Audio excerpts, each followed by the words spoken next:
We no longer live in an era where physical work is the norm. You may be thinking how fortunate it is that we have so many gyms and fitness professionals to help us win the war against obesity, osteoporosis, and heart disease.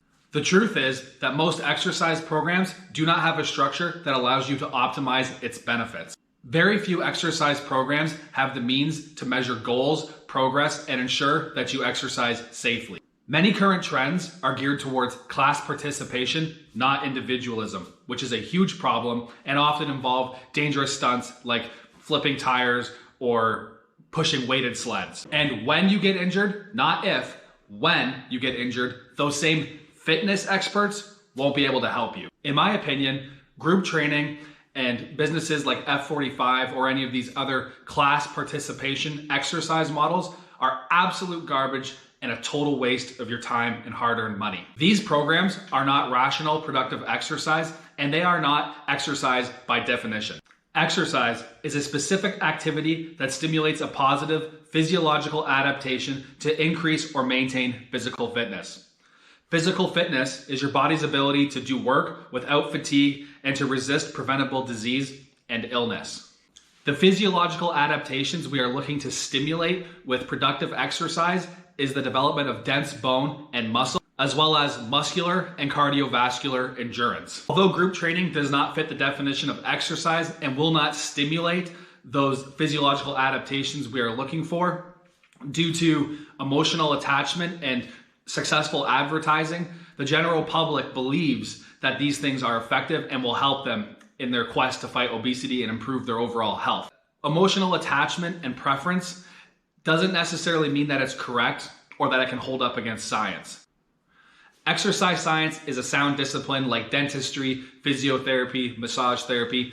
There is scientific principles that cannot be debated. Although there might be slight variation from individual to individual, what makes these careers sound disciplines is that the general knowledge applies to everyone. In terms of exercise, we all have the same muscles, we all have the same ligaments, we all have the same tendons, we all have the same nervous system. And although there might be small differences from person to person, it's a sound discipline because we are all essentially the same. Emotional attachment and preference will never compete against science and how our body actually functions and changes. If you were to ask a Muslim or a Christian whose religion is the true religion, they would both respond, mine. The reason for this is because it's a personal bias and an emotional attachment to their own belief system. We often do the same exact thing in terms of our thought process with exercise and how it pertains to changing our bodies and improving our health. Your emotional attachment and preferences don't necessarily align with the science. Emotional attachment and preferences to your exercise program doesn't necessarily mean that it's the most effective and efficient exercise program for you. Group training businesses like F45 have done an excellent job of manipulating people through advertising and presenting their product as an effective way to transform your body, when in reality, it's just not. One of the main problems with any group training business is that it completely ignores the concept and principle of individualism. Individualism, as it pertains to exercise, refers to the concept that an exercise program must be tailored specifically to an individual's needs, goals, abilities, and limitations. Obviously, group training does not meet those standards because there's more than one individual in the class, and the class is often geared towards the median, which is the average person in the class's ability. Therefore, people on the bottom end of the spectrum and the top end of the spectrum are not going to be getting a very effective stimulus at all. And people at the bottom who are newer might be at a really high risk of injury. This, in my opinion, is malpractice and should not be acceptable. Group training also contradicts the SAID principle. SAID stands for specific adaptations to impose demands, meaning that an organism will respond specifically to the demands that are placed upon that organism. In the case of group training, the adaptations you will induce through the specific demands imposed on you are not beneficial. Because group training is basically just cardio, you are going to send a signal to your body to become more efficient at cardio and performing that specific activity. It does this by downsizing muscle mass so you can be more efficient at movement. Downsizing muscle mass contradicts your health in general and lowers your BMR, which means you will burn less calories at rest. This is very problematic and makes you less efficient and decreases your physical fitness. By losing muscle mass, you are decreasing your basal metabolic rate, which is how many calories you burn at rest in a 24-hour period. You're also becoming weaker and decreasing your level of physical fitness.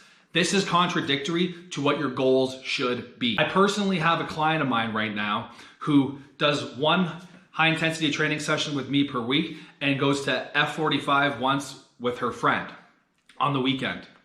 When she comes to me, we are dumbbell incline pressing 35 pounds, anywhere from 10 to 12 repetitions.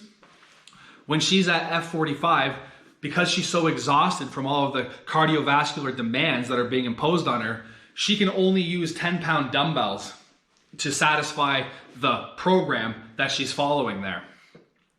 She's not even working at her physical capacity to stimulate new muscle growth and strength in her body because she's so exhausted. So she can normally use 35 pounds for 10 or 12 reps, but she can only use 10 pounds at F45 because she's so exhausted from the cardio demands that are being imposed on her. This is not an ideal situation. If we go back to the SAID principle, specific adaptations for imposed demands, she needs to keep getting stronger and overloading her muscles in that movement with the 35-pound dumbbells, not using 10 pounds at F45. That is not a specific enough demand to result in any meaningful adaptation that's going to improve her physical fitness. Because she's capable of performing 10 or 12 reps with 35-pound dumbbells, using the 10-pound dumbbells at F45 is not going to result in any productive adaptation whatsoever. She's so exhausted from the cardio demands placed on her during one of these classes that she can't even train at her physical capacity that she's used to. I hope you can see how this is contradictory and is never going to amount to anything spectacular. Fortunately, there are tried and proven methods of purposeful resistance exercise that remain uninfluenced by the sexy flavor of the month trends that are trying to grab your attention and your money. A goal with this channel is to teach people how to think objectively about exercise and how it pertains to their goals and overall health, as well as to avoid the many pitfalls that are out there waiting for you.